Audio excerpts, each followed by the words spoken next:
안녕하세요, 모야입니다. 오늘은 내 집 마련할 수 있는 현실적인 방법 5가지에 대해서 말씀드려 보려고 하는데요. 오늘 내용 궁금하시면 영상 끝까지 봐주시고요. 보시기 전에 구독과 좋아요 부탁드리겠습니다. 현실적으로 내 집 마련하는 방법 첫 번째, 분양권으로 내 집 마련인데요. 재건축, 재개발되는 지역이나 그 집에 살고 있는 사람, 조합원에게 나오는 조합원 분양권인데, 이거를 그 조합원이 사정이 여러 가지 생겨서 일반적으로 이렇게 파는 경우가 있어요. 프리미엄 붙여서 팔기도 하고 그런 경우가 있는데, 그거를 사서 조합원 자격을 취득해서 집을 새 아파트를 사는 경우가 있고요.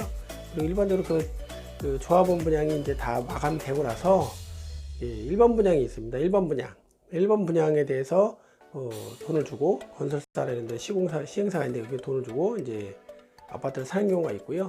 그리고 또 하나, 그 분양도 이제 마감이 다 된 상태에서 나중에 이게 계약이 취소되는 경우가 있어요. 조합원 일반 분양에서도 청약을 넣었는데 이게 자격 미달, 이건 분양권이기 때문에 그 자격 조건이 있어요. 그 자격이 미달되는 사람에 의해서 이게 일반 시장에 풀리는 경우가 있어요. 그 풀리는 걸 가지고 구매해서 분양권을 취득해서 새 아파트에 입주하는 이런 방법이 있거든요. 이거는 좀 보시면 이게 시장이 호황일 때, 이래서 경기가 좀 좋아지는 상황일 때 분양권을 받는 경우에는 보통 건물이 지어지고, 그러니까 토목이 되고 건물이 지어지는 경우 한 30개월 이상 걸리거든요. 그러니까 길게는 3년 정도 보시면 돼요. 3년 정도 후에 입주를 하는 거거든요. 그렇기 때문에 보시면 가격이, 지금 만약에 내가 분양권을 받았다 그러면 자기에 대해서 분양권을 받았다, 공사가 시작되고 완공될 때까지가 한 3년 정도 가량 걸리는데, 3년 기간 동안에 부동산 시장이 좀 상승을 하거나 그렇게 하거든요. 그러면 내가 3년 전에 분양권을 받아서 집을 장만하려고 돈을 청약을 했을 때, 그 분양권의 가격이 제가 볼 때는 보통 주변 시세에 봤을 때 5년 향후 5년 후의 가격에 대해서 미리 주고 사는 거라고 생각을 하거든요. 보통 가격표로 보면 그래요. 예를 들어서 자기 집 주변에 아파트가 평당 한 1,000만 원이었다 그러면 그 분양권에 대한 가격을 보면 보통 평당 1,300에서 1,500만 원 정도를 한다고 보시면 돼요. 그렇게 보게 되면 미래의 그 새 아파트의 가격을 미리 내가 주고 사는 거다라고 생각하시면 되거든요. 이거는 보통 주변에 보면 나와 있는 분양권에 나와 있는 가격과 공사하는 그 지역 있잖아요. 거기에 근처의 아파트의 가격을 현재 가격을 보시면 알아요. 그리고 분양가를 보면은 대충 계산이 나와요. 그러면 이게 향후 한 5년 후에는 이 가격으로 주변 시세가 조정이 좀 되겠구나. 대신 이제 연식이 오래된 아파트는 완공됐을 때 새 아파트보다 좀 낮은 가격도 있겠죠. 많이 낮은 가격도 있고 근처인 가격도 있을 때고, 하지만 완공됐을 때 새 아파트 가격이 그 지역의 대장 아파트라고 보시면 돼요. 그래서 좀 높다 이렇게 보시면 되거든요. 이 분양권은 현실적인 방법 중에서는 조금 낮은 쪽에 속하는데, 왜냐면 이게 좀 돈이 좀 많이 들어갈 수 있어요. 왜냐면 현실적으로 5년 후, 짧게는 3년 후에 가격을 미리 주고 사는 거기 때문에 좀 높다라고 생각할 수 있어요. 하지만 이런 방법도 있습니다.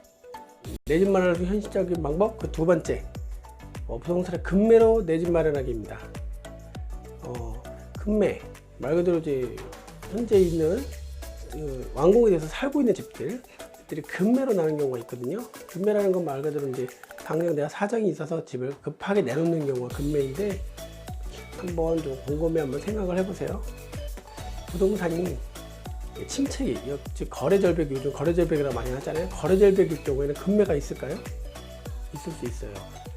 경기가 안 좋을 때 급매와 좋을 때 급매의 차이가 있어요. 그럼 우리가 알 수 있을까요? 네, 알 수는 있어요. 어떻게 알 수 있냐면, 공인중개사무소 사무실에 들어가서 자주 대화를 나누다 보면 그 분위기를 좀, 시그널을 좀 캐치할 수 있거든요. 근데 그거를 활동을 잘 안 하시면, 제 부동산 사무실에 자주 방문해서 또 얘기를 좀 많이 나눠보거나 친한 부동산 사무실이 없다 보면 그 시그널을 알 수가 없는데, 자주 한다는 전제 하에 한번 제가 얘기를 해볼게요. 자주 얘기 나눠보다 보면은, 사장님 요즘에 손님들 많이 오나요? 그러면은 사장님들 없어 이럴 경우가 있어요. 누가 없냐는 걸 중요해요. 사는 사람이 없나요? 파는 사람이 없나요? 요걸 봤을 때, 예를 들어서 사러 오는 사람은 많은데 팔려는 사람이 없어요. 이거는 매도자는 별로 없고 매수자는 많다는 얘기예요. 그럼 즉 수요는 많고 공급이 없다는 얘기죠. 그럼 어떻게 되겠어요? 가격은 올라가겠죠. 이게 이제 호황인 거예요. 부동산 시장의 호황인 거예요. 이럴 때는 금매가 나오면 바로 주워간다는 얘기니까 금매가 사실상 없다라고 보시면 돼요. 왜냐면 부동산 사무실의 사장님들도 투자를 하는데 호황으로 접어들고 있는 상황에서 수요자가 많은 상황에서 금매가 나오면 단기 차익으로도 한 달, 두 달에도 몇백씩 또 몇 천만 원씩 차이가 날 수 있는데 일반 소비자한테 그게 갈 수 있을까요? 제가 볼 때 그래서 금매는 이런 호황일 때 수요가 많고 공급이 적을 때는 없다고 보시면 돼요. 친한 사람한테도 잘 안 줄 수가 있어요. 그때는 금매가 없다 라고 보시면 되고요. 그 다음에 반대로 수요는 적고 공급이 많을 때, 팔려는 사람 많은데 살려는 사람이 별로 없을 때, 이때는 금매가 있다고 보시면 돼요. 왜 그러냐면 부동산 사장님들 체감하는 그 경기가 있는데, 예를 들어서 손님은 사는 사람 별로 없고 팔려는 사람 많아요. 서로 내 거 팔아주세요 그럼 가격이 내려갈 거 아니에요, 집값이. 금매일 경우가 그럴 때가 제일 많죠. 그런 거는 이제 현실적으로 부동산 사무실에 가서도 내가 사고 싶은 거를 마음대로 가격을 조정해서까지도 살 수 있다는 얘기예요. 이게 바로 금매일 수 있죠. 그래서 제가 볼 때 부동산을 공인중개 사무실에 가서 금매로 살 수 있는 시기는 매도자가 많은, 경기가 좀, 부동산 경기가 좀 침체기에 접어들었을 때, 이때 사시는 게 가장 현실적인 방법이라고 생각해요. 왜냐면 가장 적은 금액으로 내가 마음대로 가격에 조정을 할 수 있으면서도 좋은 집을 살 수 있는 그런 시기니까요. 이때 사기를 추천을 드리겠습니다. 내 집 장만할 수 있는 현실적인 방법, 그 세 번째는요, 경매로 내 집 마련하기입니다. 경매는 금매의 성격이 좀 강하거든요. 금매도 어떤 금매냐의 차이가 있는데, 경매는 좀 많이 낮은 금액으로 살 수도 있고 그렇지 않을 수도 있습니다. 왜냐하면 경매란 말 그대로 법원에 가서 압류당하거나 이게 강제 경매, 임의 경매로 이렇게 경매당한 집들, 그러니까 한마디로 빚을 졌는데 그 빚을 못 갚아서 강제로 집행당하는 집이잖아요. 그러니까 좀 그런 집들은 좀 가보면 사정이 안 좋죠. 왜냐면 뭐 안 좋은 상황이니까 이 사람들 내보내기도 힘들고 또 나갈 때 그냥 나가는 사람도 있겠지만 거의 대부분은 아마 해코지를 하고 나갈 수도 있어요. 또 집의 상태가 영 엉망이죠. 그러다 보니까 경매로 받은 집을 가면 이 사람들 명도도 해야 되죠. 게다가 이 집에 대한 뭐 수리나 이런 것도 해야 되죠. 그 기간들이 있어요. 그러니까 굉장히 오래 걸릴 수도 있죠. 그래서 이런 집들이 경매로 집을 사기는 좀 매우 어려운 부분들이 있는데, 하지만 만약에 내 집 마련을 경매로 인해서 좀 더 저렴하게, 일반적인 금매보다도 좀 더 싸게 한번 사보고 싶다, 또는 그런 집 좀 마음에 드는 집이, 근데 경매도 마음에 드는 집이 있을 수 있지만 거의 없을 수 있어요. 왜냐면 딱 정해서 나오는 집들이 아니기 때문에. 하지만 경매로 내가 집을 한번 마련해 보고 싶다 하면 이것도 하나의 방법이긴 하지만 좀 비용이 적게 들어갈 수도 있겠지만, 그 대신 나의 어떤 시간적 노동과 그런 정신적 노동이 좀 많이 투자된다 라는 성격에서는 전 추천해주고 싶진 않은데, 하지만 요거를 한번 고려해 보실 만한 분들은, 특히 내 집 마련을 하려고 하시는 분들, 투자가 아닌 내 집 마련을 하기 위한 분들은 이것도 좀 적극적으로 활용할 수 있는 방법이기도 합니다. 내 집 마련할 수 있는 현실적 방법 네 번째입니다. 네 번째는 대출 끼고 내 집 사기입니다. 이거 많이들 하시죠. 근데 대한민국 모든 국민? 아니 전 세계에 있는 모든 사람들이 다 비슷할 거예요. 현금 갖고 다 집 사는 사람 없죠. 다 대출 끼고 사는데 저도 대출 끼고 사요. 그것도 많이 끼고 사죠. 근데 그 대출금에서 원리금이 있죠. 원리금.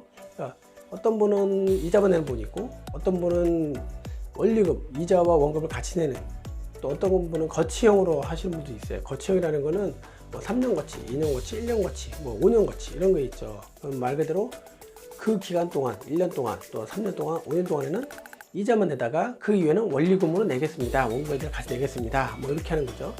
그리고 대출 상환 기간도 짧은 것도 있고 긴 것도 있어요. 보통은 10년, 20년, 30년 이렇게 끊는데, 저는 제고 긴 30년을 좀 권장해 드리고 싶어요. 그리고 처음서부터 저치가 없이 처음부터 원리금으로 30년 고정금리 원리금 균등 상환 방식을 저는 권해드리고 싶어요. 그 이유는 이게 이자는 좀 높아져요. 30년으로 하면 이자는 높아지는데 대신에 매달 내야 될 부담액은 좀 줄어들어요. 30년 동안 이자는 많이 낼 수 있죠. 왜냐면 은행도 이익을 내게 되기 때문에 30년 동안 사람이 이 대출금을 30년 안에 상환하겠다는 얘기잖아요. 그렇기 때문에 이자는 올라가요. 올라가고, 그 다음에 원리금 균등으로 했을 때는 원금과 이자니까 더 많이 올라갈 수 있죠. 매달 납부해야 될 돈은. 하지만 30년으로 나눴을 때는 부담하는 금액이 좀 적다. 그래서 30년으로 하고, 그리고 고정금리. 고정금리는 두 가지 방법이 있어요. 첫째로는 이자가 낮을 때 고정금리를 해야 돼요. 왜냐면 그래야지만 그 이율 그대로 30년 동안 가니까. 하지만 요즘 같은 경우는 좀 금리가 좀 낮죠. 2%대니까 고정금리를 하셔도 무방해요. 근데 만약에 고정금리를 해놨다가 3년을 납부하는 걸 해놨다가 한 3, 4년 후니까 갑자기 금리가 또 내려가요. 폭락을 해서 쭉 내려가요. 경기 살리고 있다고 해서 금리가 쭉 내려가요. 내가 한 고정금리보다 이율이 더 낮은 고정금리가 있거나 그럴 경우에는 또 갈아타면 돼요.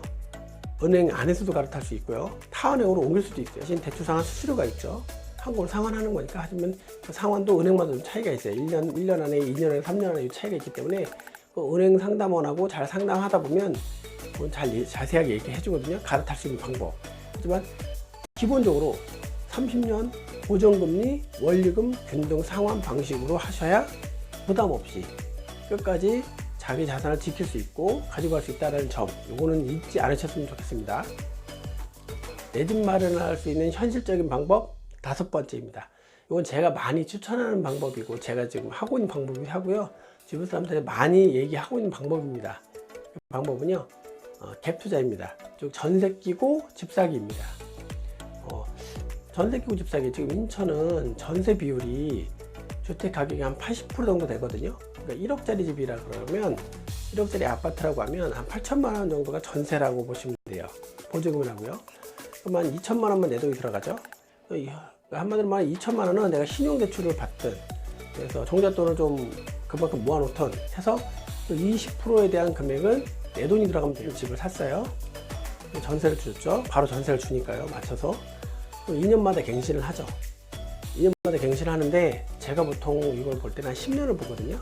10년 주기로 부동산 가격은 10년 전의 가격보다 10년 의 가격이 적게는 50%, 많게는 100%까지 올라가는 경우가 보통적인 예예요. 우리나라 대한민국 안에서의 부동산 아파트 가격 현실이에요. 이거는 또 도시, 좀 대도시에 관련해서는 그 정도 오르고, 하지만 지방도 보통은 50% 이상은 올라 있다. 인구가 50만 이상인 도시에는 보통은 50%, 적게는 많게는 100%까지 이렇게 부동산 가격이 올라가 있다. 그렇게 보시면 되거든요. 그러면 즉 내가 1억짜리 아파트를 샀다고 봤을 때 10년 후에 전세 세입자가 5번 바뀌는 거죠. 2년씩이니까 5번 바뀌었을 때, 이때는 적어도 1억짜리 아파트가 2억이 돼 있을 확률이 높다. 아무리 적게 잡아도 1억 5천까지 올라갈 수 있는 확률이 높다. 1억짜리 아파트의 경우 그렇게 계산하시면 돼요. 근데 제가 이 갭 투자의 방법이 단순히 그 집값만 올라가는 걸로 인해서 하나의 갭 투자의 방식이라고 제가 추천드리진 않겠죠. 제가 하는 방식은 이런 방식입니다. 일단 아파트를 갭을 끼고, 그러니까 아파트를 전세 끼고 집을 사요. 또는 삶과 동시에 매매가 이루어진 동시에 전세를 맞춰서 그 집을 세를 놓죠. 그러면 전세금이 올라갈 거 아니에요. 2년 후에. 또는 안 올라갈 수도 있죠. 그럼 그대로 가는 거예요. 근데 전세금이 올라갔어요. 그럼 올라간 전세금만큼, 전세금을 올라간 것만큼 전세금을 더 받는 게 아니라, 보증을 받는 게 아니라 그 돈만큼 월세로 전환을 하는 거죠. 1억짜리 아파트에 8천만 원짜리 전세라고 하면 2년 후에 1,000만 원이 올라왔어요. 그럼 1,000만 원을 보증을 더 받아서 9천만 원 하는 게 아니라 8천만 원 놔두고 1,000만 원을 내서 10만 원의 월세를 받는 거죠. 저도 그렇게 잡으니까요. 그러면 8천에 10인 월세 집이 되는 거예요. 그리고 반전세라고 하죠. 그런 집이 되고요.